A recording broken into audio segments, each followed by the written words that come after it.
Jean-Luc Reichmann est l'une des figures emblématiques de TF1. À 64 ans, il est également un acteur apprécié, notamment grâce à sa série Léo Mattei.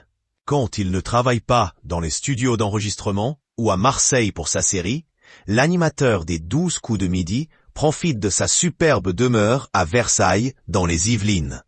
En effet, l'animateur possède une propriété de 600 mètres carrés dans le quartier Saint-Louis.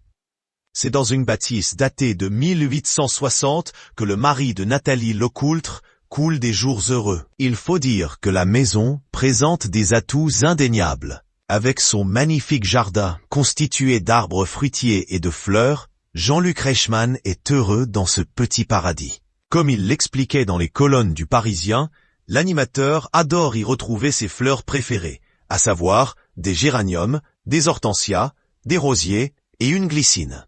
À moins de 30 km de Paris, ce havre de paix est adoré par l'animateur, qui peut ainsi rejoindre la capitale en moto en quelques dizaines de minutes.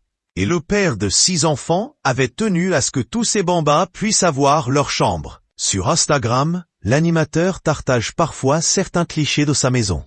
On peut ainsi voir un intérieur cosy avec des murs en pierre, une belle cheminée rustique et un escalier en bois.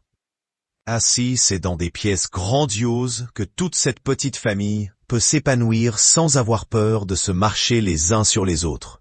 Comme à son habitude, Jean-Luc Reichmann a donc pensé avant tout à ses proches pour leur permettre de vivre dans un espace protégé du bruit et de la pollution.